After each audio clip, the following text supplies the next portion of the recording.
여러분들은 어려움을 당했을 때에 남에게 진정한 위로를 받아 보셨는지 궁금합니다. 위로라고 하는 것이 힘을 주고 용기를 주는 일인데 사실 위로받는 일이나 혹은 위로하는 일이나 둘 다 어려운 것이 사실입니다. 저는 아무래도 목사이다 보니 남을 위로하는 위치에 있을 때가 많이 있습니다.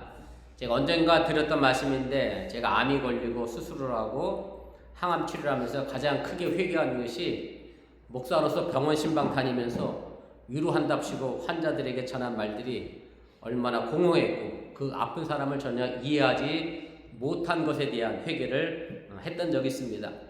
제가 이렇게 회개할 수 있었던 이유는 제가 아파서 병원에 누워 있어 보니 위로하고자 찾아오셨던 분들의 말들이 제게 그렇게 위로가 되지 않았고 대표적인 위로가 이런 거였어요. 목사님도 암 걸리시고 수술하시고 나시고 난 다음에 조용기 목사나 하용주 목사처럼 큰 목사가 될 거예요. 제가 가르친다면 그랬어요.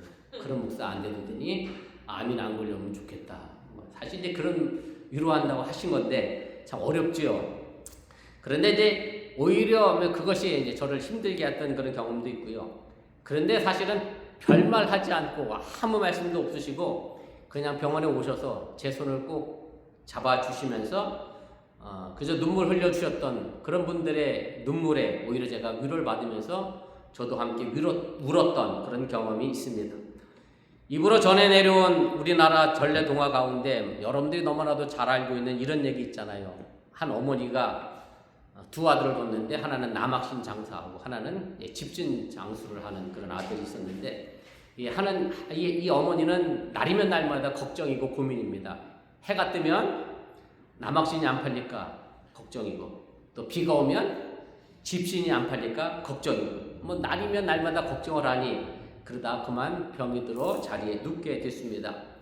이 두 아들이 어머니를 낫게 하기 위하여 여러 가지 방법을 다 애쓰고 수고하고 침도 맞히고 약도 써봤지만 이 할머니의 병은 점점 더 깊어만 가게 되고 그런데 이 마을을 지나가던 어떤 나그네가 이 소식을 듣고 이 어머니를 찾아가서 이렇게 위로했다는 거지요.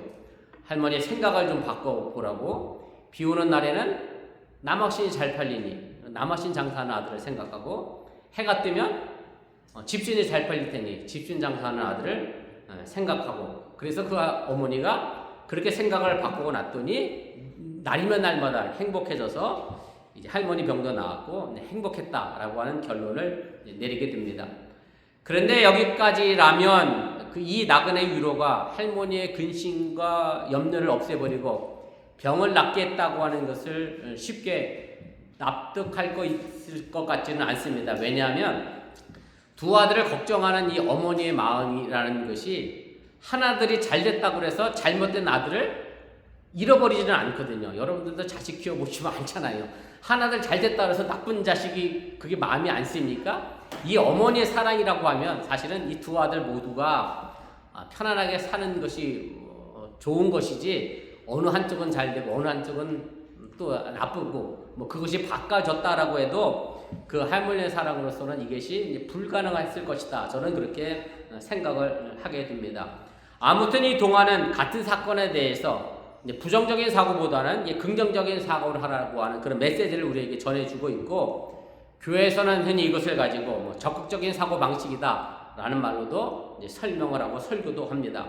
우리가 흔히 하는 말처럼 물이 반쯤 들어있는 컵을 두고 물이 반밖에 없네 이렇게 생각하는 사람이 있는가 하면 아니면 반대로 아직도 물이 반이나 남았구나 생각하는 것이 훨씬 더 긍정적인 사고라고 하는 말을 우리가 자주 듣게 됩니다. 그래서 마음을 조금 바꾸면 행복해질 수 있다는 그런 얘기입니다.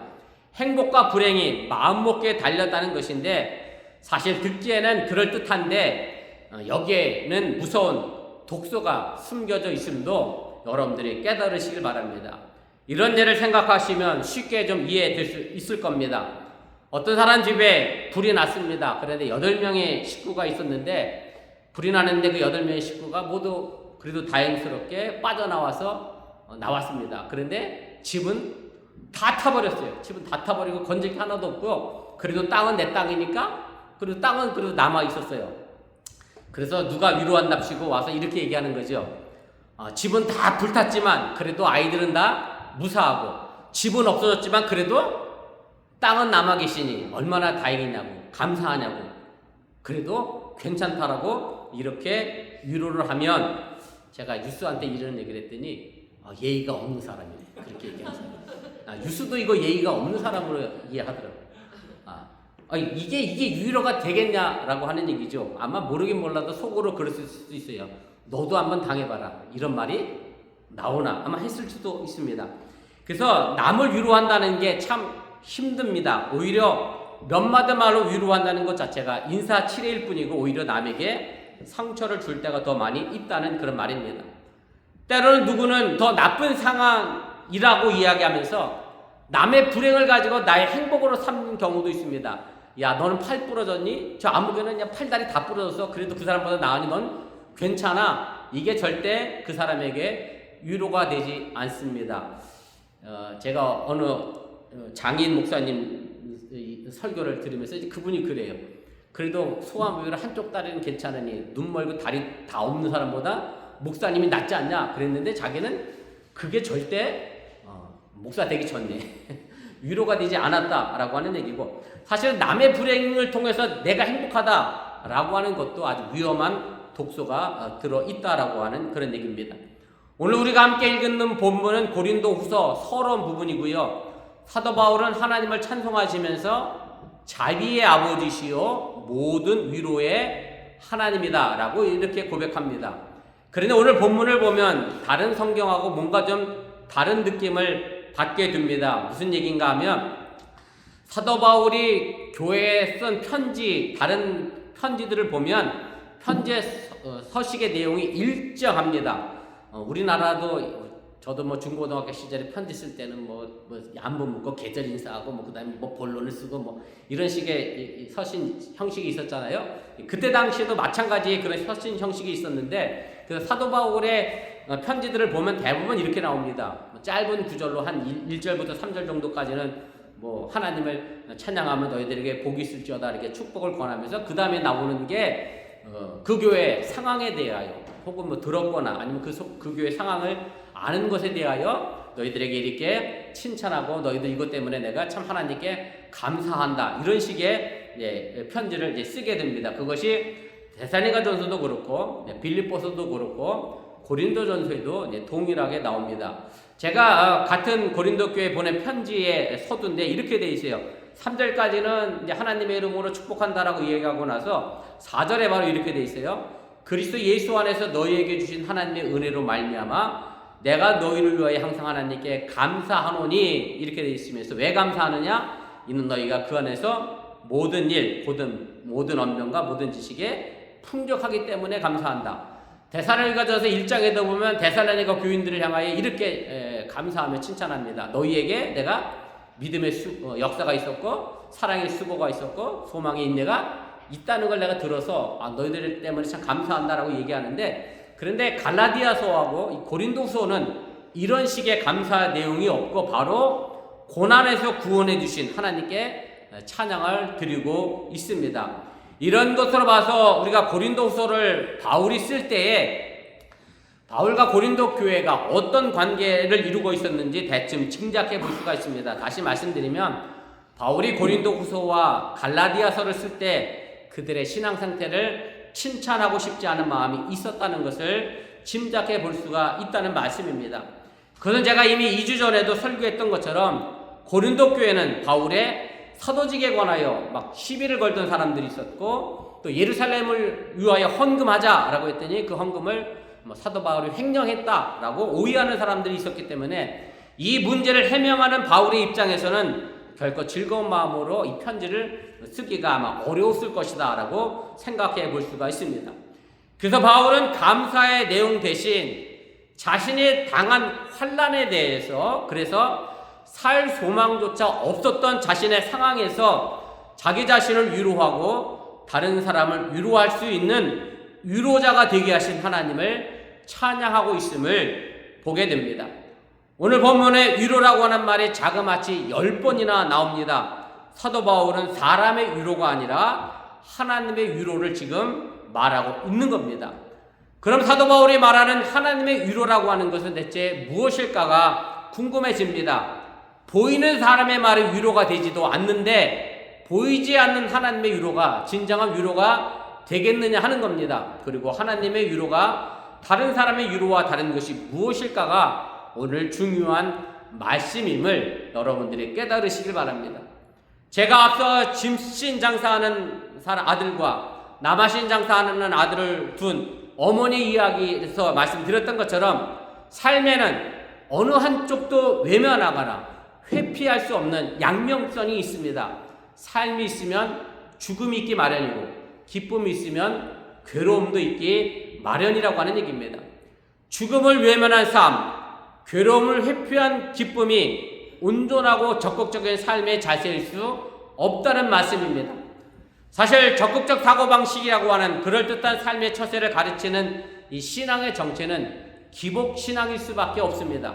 화를 피하고 복을 구하는 기복신앙을 적극적 사고방식이라고 하는 그럴듯한 이름으로 포장했다는 말입니다.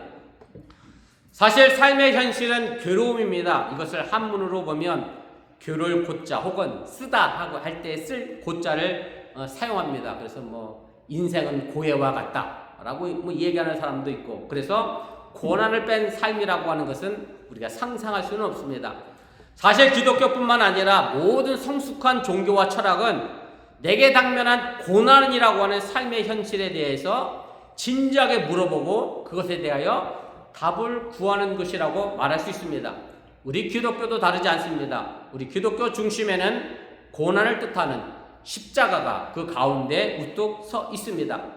오늘 본문 사절에서 사도 바울은 위로의 하나님을 찬양하면서 우리의 모든 환난 중에서 우리를 위로하사라고 말씀을 전합니다. 환난, 고난 중에 하나님의 위로를 말합니다. 위로는 분명 환난, 고난 속에서 이루어지는 겁니다. 환난과 고난을 외면하고 회피한 위로가 아니라고 하는 얘기입니다. 환난을 회피하고 고난을 회피해서 얻어지는 위로가 아니라 환난 중에서 환난 한가운데에서 주어지는 위로를 사도 바울은 지금 말하고 있다라고 하는 얘기입니다. 그러게 오늘 우리가 읽은 이 짧은 본문에서 위로라고 하는 단어가 10번이 등장하는 것처럼 바로 고난이나 환난이라는 단어도 6번이나 반복해서 쓰여지고 있음을 여러분들이 기억하시기를 바랍니다. 우리가 고난을 당하게 되면 왜? 라고 하는 질문을 던지게 됩니다. 왜 내게 이런 일이 일어났을까?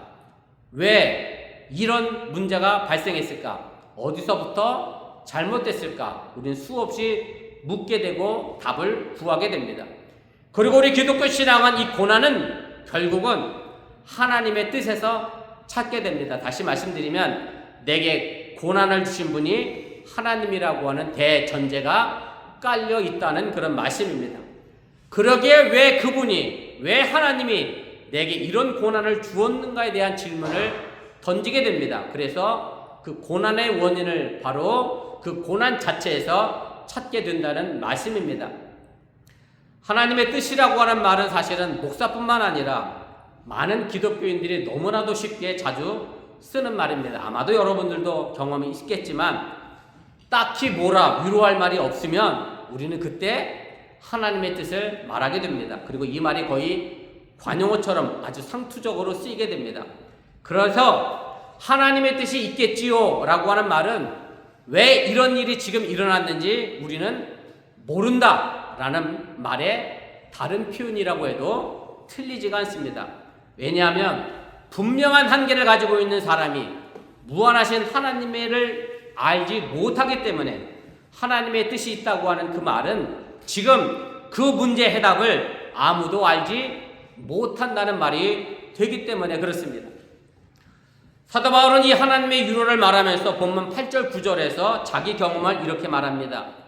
형제들아, 우리가 아시아에서 당한 환난을 너희가 모르기를 원하지 아니하노니 힘에 겹도록 심한 고난을 당하여 살 소망까지 끊어지고 우리는 우리 자신이 사형 선고를 받은 줄 알았으니, 이 본문에서 사도 바울이 아시아에서 당한 환난을 말하고 있는데 사실 사도 바울이 아시아에서 당한 고난이 구체적으로 무엇인지는 모릅니다. 사도 바울이 쓴 다른 성경의 편지들을 보면 그 고난이 얼마나 힘들고 참혹했는지에 관하여 우리에게 전해주고 있습니다. 수도 없이 맞았고 수도 없이 감옥에 갇혔고 실수로 끌려가는 배가 침몰하기도 했고 너무나 많은 어려움을 겪었다라고 사도 바울은 말하고 있습니다. 사도 바울은 이런 환난 가운데서 깨우침을 얻은 것이 있습니다. 바로 본문 9절 후반절 말씀인데 이는 우리로 자기를 의지하지 말고 오직 죽은 자를 다시 살리시는 하나님만 의지하게 하려 함이라. 바울은 이 환난 가운데서 먼저 자기를 의지하지 않게 되었다라고 말합니다. 우리는 늘 신앙도 내 방식대로 자기 식대로 하게 됩니다. 자기 생각이나 자기 주장을 하나님의 의와 동일하게 생각할 때가 많이 있습니다. 그래서 실패했는데도 불구하고 자기는 옳았다라고 여깁니다. 그리고 남 탓이나 세상 탓을 하게 되고 더 나아가게 되면 하나님을 원망하는 것까지 이르게 됩니다. 이렇게 되면 사실 거기에는 하나님의 위로는 당연히 없습니다. 그리고 거기에는 소망도 없게 된다는 사실을 여러분들이 깨달으시길 바랍니다. 사도 바울은 환난 중에서 소망 없는 자가 자기 자신의 의지를 버리고 오직 하나님만 의지하게 되었다라고 하는 깨우침을 우리에게 말하고 있습니다. 여기서 하나님만 의지했다라고 하는 것은 그저 내 고난을 벗어나게 해달라고 기도만 하고 있는 것이 아닙니다. 다시 말해 나는 기도만 하고 있고 힘센 하나님이 무언가 나를 위하여 해주시는 것을 바라는 것이 하나님을 의지하는 것이 아니라는 말씀입니다. 다시 본문 9절을 보면 사도 바울은 어떤 하나님을 의지하고 있는지를 말합니다. 오직 죽은 자를 다시 살리시는 하나님만 의지하게 하려 하심이라. 오직 죽은 자를 다시 살리시는 하나님, 우리가 이 말에 주의해서 볼 필요가 있습니다. 다시 살리는 것에만 초점을 맞추지 말라는 얘기입니다. 먼저 죽은 자입니다. 먼저 죽어야 다시 살릴 수 있다는 말씀입니다. 그냥 쉬운 용어로 얘기하면 노 크로스, 노 크라운이라고 말할 수 있습니다. 십자가 없이 왕관이 없다고 하는 표현이죠. 예수님의 십자가의 죽음이 없이는 부활의 영광, 부활의 왕관도 이야기할 수 없음을 말하는 영어식 표현입니다. 다시 말해 죽지 않으면 다시 살아날 방법이 없다라고 하는 얘기고 죽지 않으면 부활할 방법이 없다는 그런 말씀입니다. 본문 9절에 다시 살리시는 말은 히라버로 에게이로가 하는 단어를 사용합니다. 이 말은 일으키다라고 하는 원뜻을 가지고 있습니다. 신약성경에는 다 부활의 이 단어를 썼는데 부활의 의미가 바로 일으켜 세우다라고 하는 뜻을 가지고 있습니다. 죽어야 우리 가정도, 우리 자녀도, 우리 교회도 일으킴을 받을 수 있다는 그런 말씀입니다. 가정에서 여러분들이 부부싸움 경험을 해보시면 잘 알겠지만 서로 기세등등해서 자신 옳다고 주장하면 그 가정에는 화목은 존재하지 않고 계속 싸움만 지속이 됩니다. 둘 중 하나가 그 기세를 꺾고 죽어야 그곳에서 다시 화목이 생겨나게 되어 있습니다. 나를 의지하는 것을 죽여야 하나님이 바로 우리를 다시 일으켜 살리신다는 사실을 여러분들이 믿으시길 바랍니다. 그리고 바로 여기에 소망이 있다라고 사도 바울은 본문 7절에서 이렇게 말합니다. 너희를 위한 우리의 소망이 견고함은 너희가 고난에도 참여하는 자가 된 것 같이 위로에도 그러할 줄을 압니다. 우리의 각자의 고난이 있습니다. 그리고 그 고난 한복판에서 그 고난을 주신 하나님의 뜻, 자기 뜻이 아닌 하나님의 뜻을 찾는 데서 하나님의 위로가 있다는 말씀입니다. 그리고 그것이 견고한 소망을 갖게 한다라고 사도 바울은 이야기를 하게 됩니다. 사도 바울은 본문 3절에서 위로의 하나님을 쓰기에 앞서 자비의 아버지시라고 말씀합니다. 그냥 일반적으로 상투적으로 붙인 수식어가 결코 아닙니다. 자비라고 하는 말은 긍휼이라고 하는 말로도 번역이 되고요. 헬라어로 이것이 오이코티루모라고 하는 단어를 사용했습니다. 이 말이 아주 특별한 용어인 것은 이 헬라어 오이코티루모는 구약 성경에 있는 히브리어를 번역한 내용인데요. 그럼 히브리어 뭘 번역했느냐면 라함이나 혹은 라합임이라는 단어를 헬라어로 번역한 것이 이제 오이코티루모입니다. 그러면 라함은 동사고 라하임은 명사인데 이 말의 뜻은 뭐냐면 자궁이란 뜻의 레헴이 그 말의 원이 됩니다. 자궁이 자비와 긍휼로 번역이 됐다라고 하는 얘기입니다. 여러분도 알다시피 여인의 자궁은 생명을 키우고 보호하고 출산하는 곳입니다. 여기에는 두 가지 중요한 깨우침이 있습니다. 하나는 이 자궁은 생명이 나오기까지 10달을 기다려야 하는 기다림이 있습니다. 또 하나는 생명이 출산되는 해산의 고통도 이 자비와 긍휼 속에 함께 포함되어져 있다는 깨달음입니다. 기다림과 고통, 이것이 바로 하나님의 자비라는 말입니다. 때론 기다리고 때론 고통당하는 것이 우리의 삶의 모습입니다. 바로 이것이 하나님의 자비입니다. 자비는 생명을 생명답게 하는 겁니다.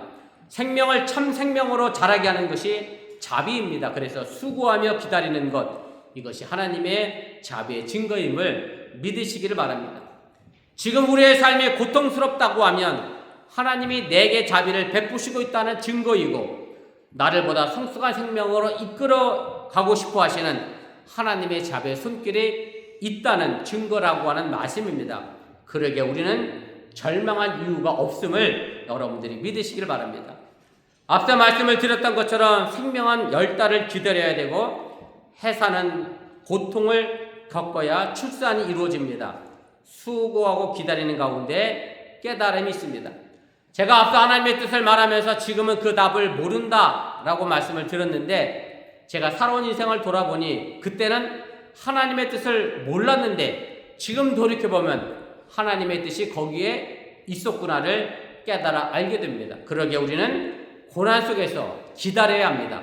그 긴 시간이 지나 다음에 내게 주어진 고난의 의미와 뜻을 그때서야 알게 됩니다.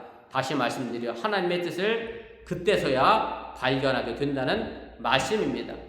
그런데 지금 당면한 현실의 고난에서는 쉽게 하나님의 뜻을 찾을 수는 없습니다. 그리고 성경에 기록된 것처럼 그 고난 속에서 마냥 즐거워할 수도 없습니다. 사도 바울은 감옥에 갇혀서 자신이 자족하기를 배웠다라고 말하는데, 참 어떻게 보면 우리 신앙으로 이해하기 어려운 그런 말씀이기도 합니다. 제가 지난주 청년 속회 시간에도 그랬고, 지난주 유스 설교 시간에도 전한 말인데, 사실 고난이 즐겁다라고 하면 우리 한국식으로 얘기하면, 유스들은 몰라서 내가 알고 있어요. 한국식으로 표현하면 머리에 꼭 꽂았다고 얘기하는 거예요. 여기 귀에 꼭 꽂았다. 못 알아듣더라. 뭔 소리지. 그랬더니 우리 유지연 지사님이 알아듣고 알려주는. 고난 내가 고난을 만났어요. 근데 막 즐거워요. 그럼 머리에 꼭 꽂은 사람만 가능하지. 이거 쉽지 않아. 무슨 얘기냐면, 제가 암에 걸려서 병원에 누웠는데, 아이고 하나님 제가 암에 걸려서 감사. 목사님 저도 그게 안 되더라고요. 이거 쉽지 않거든요. 근데 사도 바울이 감옥에 갇혀서 앉아 있었잖아요. 그러면서 이렇게 얘기해. 나는 부활에 처해서 부자로도 살아봤고, 그거 내가 또 가난에 처해봤고, 그래서 내가 지금 내 삶에 사도 바울이 뭐 한다고 그래요? 그래서 자족함을 배웠다 얘기하거든요. 감옥에 앉아서 나는 지금 스스로 만족해, 자족해. 그렇다고 사도 바울이 그 감옥에서 평생 살고 싶었을까요? 아니야. 사도 바울이 뭐 감옥에 갇혀서 자신의 만족을 느꼈다고 해도 아마 사도 바울은 평생 그곳에서 살고 싶지는 않았을 겁니다. 그럼 이것이 사도 바울뿐만 아니라 모든 신앙인들도 마찬가지입니다. 왜 그럼 사도 바울은 고난 중에서도 즐거워하고 기뻐하라고 했을까? 그 고난 자체가 즐겁고 기뻐서가 결코 아닙니다. 그 고난 중에서 선하신 하나님의 섭리를 믿고 있었기 때문에, 지금 내가 비록 고난을 당하지만 하나님은 나쁜 하나님이 아니라 나를 푸른 초장으로 쉴 만한 물가로 인도하신 하나님이기 때문에, 이 고난이 결국은 나를 더 좋게 만들어갈 하나님의 섭리임을 믿기 때문에 그 안에서 기뻐하고 즐거워할 수 있다라고 하는 얘기입니다. 시편 23편에 다윗이 고백했던 것처럼, 비록 내가 사망의 음침한 골짜기를 지금 걸어가지만 그럼에도 불구하고 하나님의 지팡이와 막대기가 나와 함께하고 있기 때문에 이 사망의 음침한 골짜기를 지나 푸른 초장으로 쉴만한 물가로 나아가기 때문에 고난 중에서도 기뻐하고 즐거워할 수 있었다고 하는 사실을 여러분들이 믿으시기를 바랍니다. 제가 내일 귀한 사람을 둘루스에서 만날 예정입니다. 제가 첫 이민 목회지 하와이 힐로에서 만났던 분인데, 원래 이 부부가 호놀룰루에서 건설해서 다니는 사람인데, 하와이 힐로에 공항을 증축 건설해야 돼서 항구를 건설해야 된다 그래서 파견 나왔던 거예요. 힐로로. 우리 집사 권사님 힐로 가보셨지만 제가 힐로에서 이제 그렇게 그분들을 거기서 처음 만났는데 이제 그분이 하와이를 떠나고 나서 제가 하와이를 떠나고 나서 한 번도 못 봤어요. 제가 하와이 떠나기 전에 다시 호놀룰루로 복귀를 해서 제가 하와이 떠나면서 마지막 호놀룰루에서 만나고 헤어지고 이제 그 후로 못 봤는데 그 딸하고 애틀란타를 와요. 에모리에 붙으면 애틀란타 이사 오고 싶다고 딸을 에모리에다가 지금 지원했다고 그러면서 애틀란타 온다고 해서 시계 연락이 와서 제가 이제 애틀란타에서 만날 예정인데 이 딸이 지금 11학년인데요. 하와이 힐로에서 제가 설교를 끝나고 강단에 딱 내려가잖아요. 걔가 그때 2살인가 걸음만 아장아장 했던 것 같아요. 그래서 그냥 설교만 끝나면 저기서부터 막 뒤에서부터 뛰어와요. 그리고 제품에 아주 폭 안기던 애야. 근데 걔가 11학년이 벌써 돼버렸어. 어떻게 컸는지 굉장히 궁금한데 어쨌든 그 동생은 또 마루인데 이 양반이 분만을 다음 2주 앞두고서 저한테 와서 이래 이게 목사님 애가 자연분만을 해야 되는데 지금 거꾸로 있대요. 애가 거꾸로 있어갖고 지금 이 상태로는 자연분만을 못한대. 의사가 그랬대. 그렇다고 기도를 해달래. 내가 뭐야? 내가 애를 어떻게 돌려? 아무튼 기도를 해달래. 그 수박 아래 정말 간 적이 있어요. 그랬더니 애가 돌아갔어. 진짜 돌아가고 자연분만했어. 걔가 마루야. 그 집사님은 그렇게 우리 애들한테 해주는데 아무튼 제가 이제 그분을 너무 귀하게 이제 다시 만나게 됐는데 제가 왜 그분을 이제 그분이 온다 그래서 하와이 생각이 났어요. 제가 하와이에서 이민 목회를 시작한 게 벌써 20여 년이 좀 넘었는데 하와이 살 때가 제가 이민 목회하면서 가장 부자로 살았던 시기인 것 같아. 뭐 그렇다고 해서 그죠? 물질적 가치로 절대적 가치로 부자가 아니라 상대적 가치로 부자. 뭐 하와이 힐로에서 제가 월급 1,400불 받았거든. 그거 갖고 뭐 부자로 살았겠어. 근데 권사님 힐로 가봐서 알지만 뭐 할 데가 없죠? 응? 힐로는 돈 쓸 데가 없어. 돈 쓸 데 없어. 진짜 돈 쓸 데 없어. 그리고 1년 내내 뭐만 입으면 돼. 반팔만 입으면 돼. 아무것도 필요 없어. 맨날 똑같은 옷 입어도 1년 내내. 그러니까 돈 쓸 일이 없어서 나름 마음으로 부자로 살았다니까. 그런데 그런 하와이를 제가 5년 좀 넘게 목회하다가 뜬금없이 아무도 없는 텍사스에 가서 개척하겠다고 제가 비행기표 끊고 이사 나왔거든. 그래서 이제 부랴부랴 제가 어떻게 뉴햄프셔로 가서 목회를 했는데 제가 그때 제일 마음이 아팠던 게 뭐냐면 우리 딸이 한 달을 내내 울어. 하와이 떠났다고. 이 뉴햄프셔 가서 백인들 사이에서 자기가 있으려니까 아주 힘들었나 봐. 한 달을 내내 울면서 다시 하와이로 돌아가겠다고 엉엉 우는데 이거 아버지로서 참 애들을 괜히 데리고 편안한데 그냥 있지 왜 끌고 나왔나 뭐 이런 생각을 스스로 자책했던 그런 기억이 있습니다. 그러면서 제가 우리 집사람하고 그 하와이 목회실을 얘기하면서 이런 얘기를 했어요.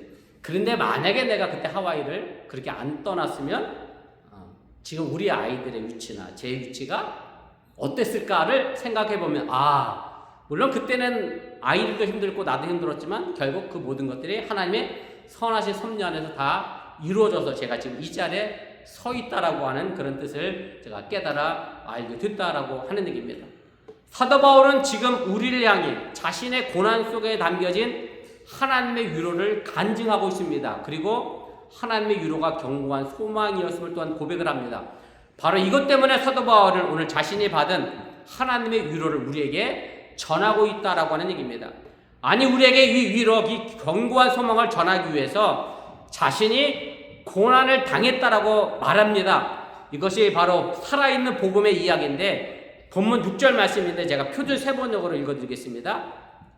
우리가 온갖 환난을 당할 때 하나님께서는 우리를 위로해 주십니다.